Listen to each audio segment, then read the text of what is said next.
তোমরা নবীজিকে তোমাদের মা বাবার চেয়ে বেশি ভালোবাসো, তোমাদের সন্তান সন্ততির চেয়ে বেশি ভালোবাসো, তোমাদের ঘর বাড়ি ধন দৌলত ছেলে সন্তান ভাই ব্রাদার স্ত্রীর চেয়ে বেশি ভালোবাসো।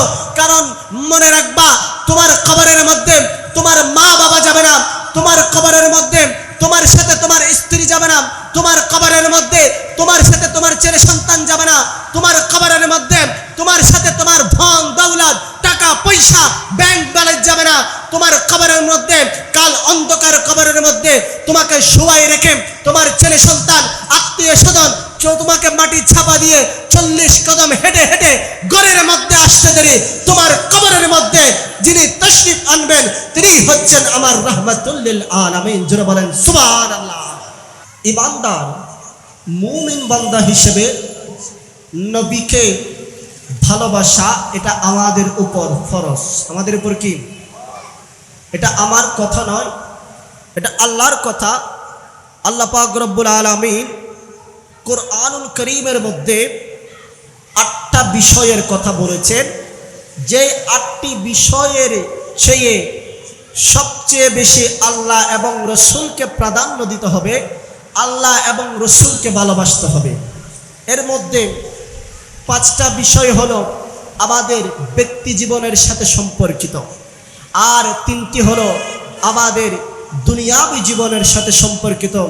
1 নম্বরে আল্লাহ বলেন, কুল ইন কানা আবাউকুম, তোমরা তোমাদের পিতা মাতার চেয়ে সবচেয়ে বেশি আল্লাহ এবং রসুলকে প্রাধান্য দিবা, রসুলকে ভালোবাসবা। জোরে বলেন সুবহানাল্লাহ। তাহলে 1 নম্বরে বলেছেন বাবার চেয়ে বেশি, মায়ের চেয়ে বেশি। যদি মা বাবা নবীর বিরুদ্ধে অবস্থান করে, নবীর বিপক্ষে থাকে, নবীর মিলাদের বিপক্ষে থাকে, নবীর দরুদ সালামের বিপক্ষে থাকে, মিলাদুন নবীর বিপক্ষে থাকে, তাহলে তোমার মা বাবাকে তোমার মা বাবার জায়গায় রাখবা, তুমি নবীর পক্ষে চলে আসবা। জোরে বলেন সুবহানাল্লাহ। বলতে পারেন হুজুর মনে হয় আবেগে বলছে, না, আপনি একটু সাহাবায়ে কেরামের জীবনী দেখুন। আমার নবীর পেয়ারা সাহাবী হযরত সাইয়্যিদুনা আবু হুরায়রা রাদিয়াল্লাহু তাআলা আনহু যেদিন ইসলাম কবুল করেছিলেন, যেই দিন থেকে মুস্তাফার কদমে নিজের ধন সম্পদ দিল মন তন সবকিছু কুরবান দিয়েছিলেন, তখন তিনি আবার নবীর সামনে একটু মুখ মনোমালিন্য করে বসে আছে। নবী জিজ্ঞেস করলেন, ও আবু হুরায়রা কি হয়েছে? তখন আবু হুরায়রা বললে, ইয়া রাসূলুল্লাহ, আমি তো আপনার প্রেমে পাগল হয়ে গেছি, আপনার কদমে নিজেকে কোরবান দিয়ে দিয়েছে, কিন্তু আমার মা এখনো তো ইসলাম কবুল করে নাই, একটু পেরেশানি লাগছে, আবার মায়ের জন্য একটু চিন্তা হচ্ছে, আপনি একটু দোয়া করুন আমার মা যাতে ইসলাম কবুল করে। আর একটু জোরে বলেন সুবহানাল্লাহ।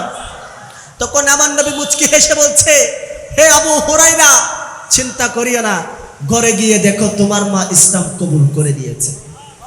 এইভাবে সিদ্দিকে আকবর, আমার নবীর পেয়ারা সাহাবী সিদ্দিকে আকবর, মুসআব বিন উমাইর সহ অসংখ্য অগণিত সাহাবী যারা মুস্তাফার প্রেমে নবীর জন্য, সেই বেলালে হাবশী সহ অসংখ্য সাহাবী আমার নবীর প্রেমে নিজের জান মাল ধন দৌলত সবকিছু বিসর্জন দিয়েছে, কোরবান দিয়েছে, নবীর পক্ষে চলে এসেছে, প্রয়োজনে মা বাবা ঘর বাড়ি ধন দৌলত ত্যাগ করে দিয়েছে। এরপরে আমার আল্লাহ 2 নম্বরে বলছেন, ওয়া আবনাউকুম, তোমাদের ছেলে সন্তানের চেয়ে বেশি। যদি তোমার সন্তান তোমার সন্ততি যদি নবীর বিরুদ্ধে থাকে, নবীর মিলাদের বিপক্ষে থাকে, কারণ আমরা বর্তমান সমাজের মধ্যে এমন কিছু সন্তান দেখতে পাচ্ছি যারা একটু এলিট সোসাইটির মধ্যে গিয়ে আমরা দেখতে পাই ওই সন্তানের মা বাবা মিলাদুন নবী করেছেন, নবীকে সালাম দিয়েছে, ফাতিহা দরুদ সবকিছু করেছে, কিন্তু সন্তান একটু বেশি এলিট দেখাতে গিয়ে, শিক্ষিত দেখাতে গিয়ে সেই মা বাবাকে বলছে আমার মা বাবা বেদাত করছে, শিরিক করছে। জোরে বলেন না নাউযুবিল্লাহ। তো আমার আল্লাহ বলছেন, ওই সন্তান সন্ততির চেয়ে, ওই সন্তান সন্ততির দরকার নাই, ওই সন্তানের চেয়ে তুমি নবীকে বেশি ভালোবাসবা। আর একটু জোরে বলেন সুবহানাল্লাহ। সিদ্দিকে আকবর রাদিয়াল্লাহু তাআলা আনহুর সন্তান, উনাকে বলছে, বাবা আমি আপনাকে আমার তলোয়ারের নিচে অনেকবার পেয়েছি, কিন্তু আপনি আমার জনমদাতা বাপ বিদায় আমি আপনারে কতল করি নাই। তখন সিদ্দিক আকবর বলছে, ও আমার বেটা, তোমাকে যদি আমার তলোয়ারের নিচে আমি একবার পেতাম, শুধু আমার নবীর বিপক্ষে অবস্থান করছো বিদায় আমি তোমার গর্দান দ্বিখণ্ড করে ফেলতাম। জোরে বলেন সুবহানাল্লাহ। এরপরে আল্লাহ বলছেন, ওয়া ইখওয়ানুকুম, তোমাদের ভাইয়ের চেয়ে বেশি, ওয়া আজওয়াজুকুম, তোমাদের স্ত্রীর চেয়ে বেশি, ওয়া আশিরাতুকুম, তোমাদের সমাজের চেয়ে বেশি আল্লাহ এবং রসুলকে অধিক ভালোবাসো। জোরে বলেন সুবহানাল্লাহ।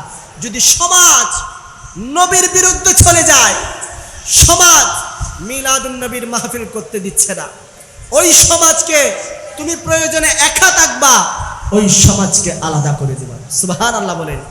এরপরে আল্লাহ বলছেন, ওয়া আমওয়ালুক তারাকতুমুহা, ওই সম্পদ যেগুলো তুমি ব্যাংকের মধ্যে জমা রেখেছো, ব্যাংকের মধ্যে জমা রেখেছো, যেই সম্পদগুলো আল্লাহর রাস্তায় নবীর মিলাদের মধ্যে খরচ করতে তোমার অন্তর বাধা দিচ্ছে, যেই সম্পদ তোমাকে আল্লাহর এবং রসুলের প্রেম থেকে দূরে সরিয়ে নিচ্ছে, ওই সম্পদের চেয়ে তুমি রসুলকে বেশি ভালোবাসো।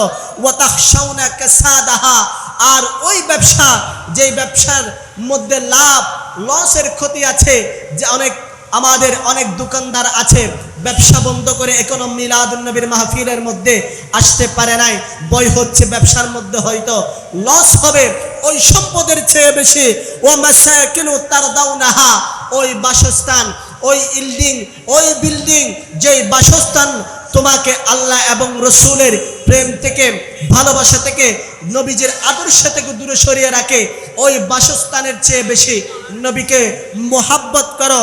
তাহলে আমরা যদি এই আয়াতে কারিমা দেখতে পাই, আল্লাহ আমাদেরকে এখানে 8টা বিষয়ের কথা বলেছেন। আমাদেরকে বলছেন, তোমরা নবীজিকে তোমাদের মা বাবার চেয়ে বেশি ভালোবাসো, তোমাদের সন্তান সন্ততির চেয়ে বেশি ভালোবাসো, তোমাদের ঘর বাড়ি ধন দৌলত ছেলে সন্তান ভাই ব্রাদার স্ত্রীর চেয়ে বেশি ভালোবাসো। কারণ মনে রাখবা, তোমার কবরের মধ্যে তোমার মা বাবা যাবে না, তোমার কবরের মধ্যে তোমার সাথে তোমার স্ত্রী যাবে না, তোমার কবরের মধ্যে তোমার সাথে তোমার ছেলে সন্তান যাবে না, তোমার কবরের মধ্যে তোমার সাথে তোমার ধন দৌলত টাকা পয়সা ব্যাংক ব্যালেন্স যাবে না, তোমার কবরের মধ্যে কাল অন্ধকার কবরের মধ্যে তোমাকে শোয়াই রেখে তোমার ছেলে সন্তান আত্মীয় স্বজন তোমাকে মাটি চাপা দিয়ে 40 কদম হেঁটে হেঁটে ঘরের মধ্যে আসতে দেরি, তোমার কবরের মধ্যে যিনি তশরিফ আনবেন তিনি হচ্ছেন আমার রাহমাতুল লিল আলামিন। জোরে বলেন সুবহানাল্লাহ, আরেকটু জোরে বলেন সুবহানাল্লাহ। সেই জন্য আল্লাহ বলেছেন, শুধু এই 8টি বিষয় নয়, আন-নাবিয়্যু আওলা বিল মুমিনিনা মিন আনফুসিহিম, ও আমার বান্দারা, তোমাদের নফসের চেয়ে আমার নবী তোমাদের নফসের চেয়ে বেশি কাছে, সুতরাং সেই নবীকে নফসের চেয়েও বেশি ভালোবাসতে হবে।